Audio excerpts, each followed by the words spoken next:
Well, as you can see behind me, it's been a long, wet, cloudy day here at the Indianapolis Motor Speedway for day one of Indy 500 practice. Not what we want to see, but it is what we also saw last year. Last year, cars didn't get any laps run. Today, we at least got a little bit over 200 split among the 34 cars that will vie for the 33 spots for this year's Indy 500 grid. I'm Nathan Brown, your motorsports insider with the Indianapolis Star, here for our first episode of Pit Pass Live of the month. Excited for you to join us as we take you along for the ride for daily reports from trackside leading into our big live show on race day morning on May 26th.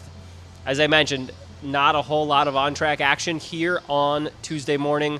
We did see cars get rolling just a few minutes after 9 a.m. and there was a little bit of a delay even because cars were scheduled to start right at 9. We had a little bit of a delay for mist, even though we didn't see anything on the radar, and that was kind of a sign for things to come. When I woke up this morning, I didn't think it looked like we were going to get hit by rain until that 10:30 or 11 o'clock window, with practice starting at 9 meant that we'd hopefully get an hour, hour and a half, maybe even if we were lucky, 2 hours of on-track action, which of course is really important. We only have 4 days of full practice, one of those being in qualifying boost on Fast Friday. So really, when you look at it for these teams, yes, they have a 2-hour session of practice next Monday.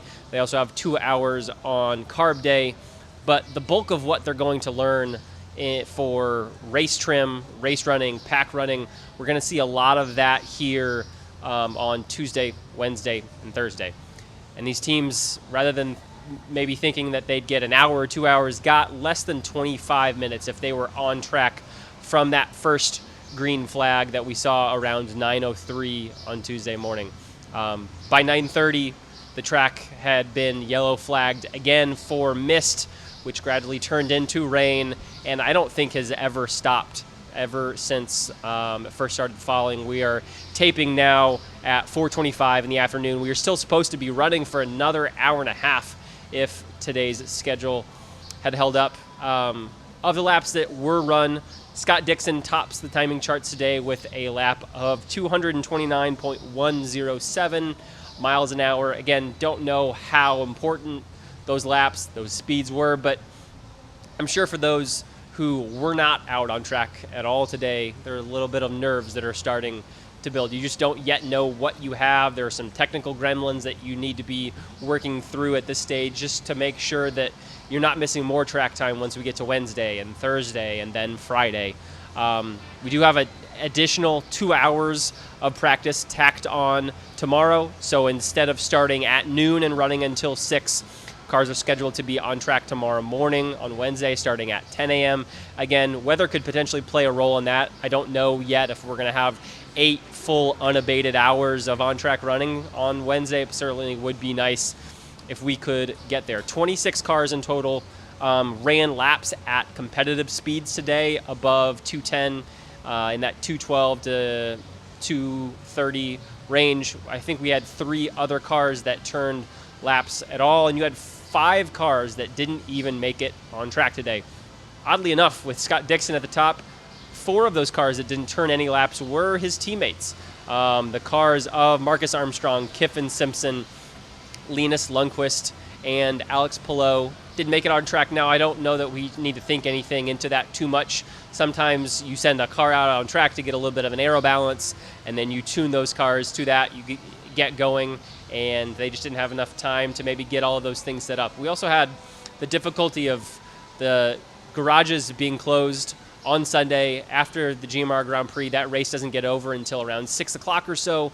So engineers only had a handful of hours if they were turning a Sancio Grand Prix car into an Indy 500 car. I think those garages were only open for 5, maybe 6 at the max hours after the GP, and there's a lot of work that goes on just to prep after a race, not even to think about going into flipping a car from a road course configuration to super speedway. Obviously, they had all day yesterday, but it's a lot of work to do and do very well to pack into a single day. I had some folks thinking that we might not see all cars on track immediately when practice opened up on Tuesday, and you saw some of that, certainly. 13 laps was the most that anyone ran today. I believe there were 3 drivers that did that. Kyle Larson, the much talked about driver who is doing the double later this month between his home in NASCAR and the Cup Series at Charlotte Motor Speedway with the Coke 600 the evening of May 26th, and of course the Indianapolis 500. He only turns 2 laps today, and the best of those being at just 150 miles an hour on average. He had, like other one-off folks, had most of his 2-day open test rained out back in April, so he now only has a handful of laps that he's turned in an IndyCar all year on IMS as we move into Wednesday. It will be interesting to see how some of those one-off entries fare, if they are experiencing any hiccups. A team that comes to mind, Ryan Reinbold Racing, I know had a really tough open test with Connor Daly and Ryan Hunter-Reay. Connor, I think, ran only something like 23 laps compared to some that ran 50, 60, 70, even 80 laps, and Ryan Hunter-Reay dealt with a mechanical issue that kept him to just 7 laps in that one half of one day that we ran across 2 that were scheduled. You have to worry a little bit about a team like that that's adding parts, and there's a lot that's been changed on this car since they ran here at the Indy 500 last year. You just hope that all of their build has gone to plan. They don't run into any technical gremlins, lose more time, as all of these teams in the background have been improving as well this offseason, and all have also been running full-time in the IndyCar series so far this year. Too soon to tell who might be getting nervous. Once we look more towards qualifying, maybe have a better idea to give you on that for tomorrow's edition of Pit Pass Live. But in that downtime that we did have a chance to talk to several drivers in the daily bullpen, a handful of those being Santino Ferrucci, Josef Newgarden, and Scott McLaughlin, who you will hear here in just a second on these video clips from those media scrums. Of note, Santino and other drivers were asked about their thoughts on Team Penske's suspensions levied by Roger Penske, that being 4 team members, including team president Team Cindric, IndyCar managing director Ron Rzuski, and 2 other engineers who have been suspended for 2 races this month at IMS. Of course, ending with the Indy 500 on May 26th. Santino, like others, were a little surprised by that decision by Roger Penske. We hear from him here, as well as Josef Newgarden's idea on his perception in the paddock. There are some that say that he hasn't talked to a whole lot of his competitors in the paddock. Josef seems to think that there is nothing too much wrong, that it's business as usual, that he's moved on from this. Others don't maybe have the same perception. And then Scott McLaughlin, who in the midst of all of this Team Penske push-to-pass scandal, has been really cool, calm, and collected the whole time. He achieved pole at Barber just a couple days after this news broke. He went on to win that race, a little bit of a bumpy race here for him at the Sancio Grand Prix this weekend, but at least from an outsider's perspective, doesn't seem to be at nearly as an odd place maybe as Josef, and of course also does not have a lot of folks saying outwardly, publicly, that they think that he did something wrong. Very different position between those two. So here are those thoughts from Santino Ferrucci, Josef Newgarden, and Scott McLaughlin from today's IndyCar driver bullpen. Not in my opinion. I mean, you see everything that's happened. It doesn't change the fact that they were 1-2, 1-2, and 1-2 almost 3 weekends in a row. They're still competitive. So for me, it doesn't change the light on Josef. I mean, if anything, his interview was definitely interesting. I didn't really think there's anything to be said. Quite interesting to see, though, what happened with the captain and how the series went about it. I find it quite impressive. I mean, it sets a precedent. I think obviously it's more harsh because they own the series and they really need to, set a precedent. But I'm shocked to actually see that news come out. I don't know that I feel guilt. I'll leave the team decisions to Roger Penske. You guys have heard from him, and at this point, the nice thing for me is, look, when you speak the truth, you only got to speak it once. So after that, I'm ready to move forward. Look, it's a complex situation, right? a lot of ways, but this is Roger Penske's team, and I respect any decision he's going to make. And I think you guys have all heard from him, and he's really the source for any of that. You feel confident that if you speak your truth, you don't just speak at once. I know there are a lot of folks in the paddock still 2-3 weeks removed from all of this that don't necessarily believe that truth. Is that, like, if you had conversations with drivers or with folks in the paddock, like, normally, or is there still, like, awkward tension there with anyone? It's felt really good, to be honest. That's not been my experience so far. Everything's felt pretty normal this month for me, so from that standpoint, I'm pretty happy. I felt like I put it behind me basically before Barber. I felt like I was really focused, and like I said, in everything, I respected everything that was handed down, that had to happen. But at the end of the day, I have to go out there and do a job, and I was more than ready once we got going. You're not going to control everything, right?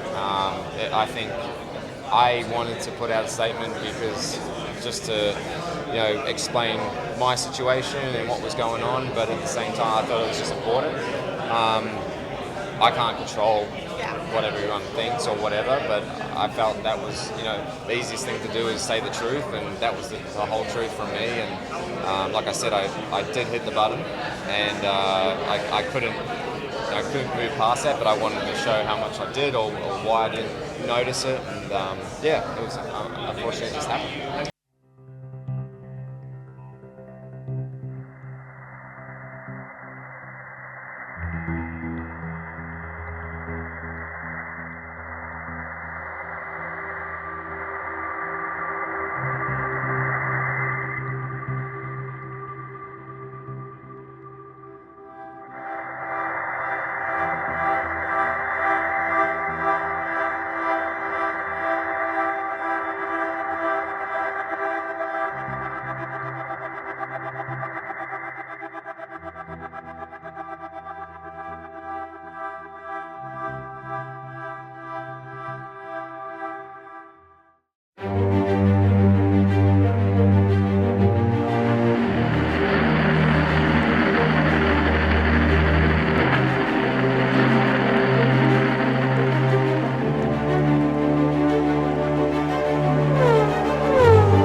Some other quick nuggets from that bullpen. Josef Newgarden told us, despite the perception of otherwise, he said that he has had very little contact with team president Tim Cindric, who also typically calls strategy on Josef's number 2 Chevy. As part of these suspensions, those 4 team members are not allowed to be at the Indianapolis Motor Speedway. They're not allowed to be in Indianapolis, not allowed to be anywhere close to the track, and they are also not allowed to be on team communications while cars are on track. But notably, Team Penske and Roger Penske did not rule out the fact that they could potentially be weighing in team debriefs, that they could be working on some projects in the background. Josef did say, though, he has not talked to Tim since the suspensions were levied, more than lamenting his rough race that he had on Saturday in a quick phone call as he was driving up to Chicago to spend the rest of the weekend. And Josef noted that Tim and others have not been part of any sort of debriefs or team meetings thus far. Will that change this rest of this month? We'll have to wait and see. Another nugget, Christian Lundgaard asserts that he has not signed a contract for his future. He is a free agent after this year. Has spent the last 3 seasons, including this year, with Rahal, Letterman, Lanigan Racing. There are some in the paddock who believe he is already signed, sealed, and delivered and headed toward Arrow McLaren, as they have 2 open seats at the end of this year, including the number 6 currently run by Teo Pourchaire and Callum Ilott for the rest of this year, and the number 7 of Alexander Rossi. Lundgaard swiftly denied that. He said he's still waiting to see what this RLL team can become. Most importantly, he wants to see what kind of performance that they can have in this number 45 Hy-Vee Honda at this month's 500. See if it's drastically different and if they've made a lot of improvements over what was a tumultuous May for the team a year ago. He also finished on the podium at the Sancio Grand Prix over the weekend. A little bit of up and down results, not entirely speed or performance related on his part to start the season, but it's been a bit of an up and down one for someone who is a very highly sought after driver in the free agent market, and someone who I think a lot of folks expect might see how he fares at a little bit bigger, more consistently successful team. Although Bobby Rahal told me before this season started, with all the speed that Christian showed last year, finishing in the top 8 or top 9 in points, winning a race, having a couple poles, he doesn't feel like Christian needs to go anywhere. He can achieve everything that he could achieve elsewhere at RLL, that there aren't teams with open vacancies that are faster. And frankly, with the up and down nature of Arrow McLaren, you could maybe argue that a little bit over the course of the start of this season. That's all we know for now. Again, be sure to tune in to Peacock. If you are a subscriber, practice will start at 10 a.m. sharp tomorrow morning, weather permitting, and their broadcast of those 8 hours will start then as well. I'll be providing updates on Twitter, on our website, indystar.com. Lots of stories, lots of videos. We just posted a podcast just an hour or so ago with my co-host on IndyCar Weekly, Stephen Wilson. A really great, lengthy, in-depth episode. We go over the Sancio Grand Prix. We talk about some of the news that's been going on in the paddock, particularly Stephen's thoughts on David Malukas being released at Arrow McLaren. And then we get into some Indy 500 practice and qualifying prognostication a little bit. Really fun episode to tape with Stephen. Hope you will carve out time to give that a listen. We'll be back tomorrow with more news of what happens on and off track at the Indianapolis Motor Speedway. For now, I'm Nathan Brown, your motorsports insider with the Indianapolis Star. Thanks for watching this edition of Pit Pass Live.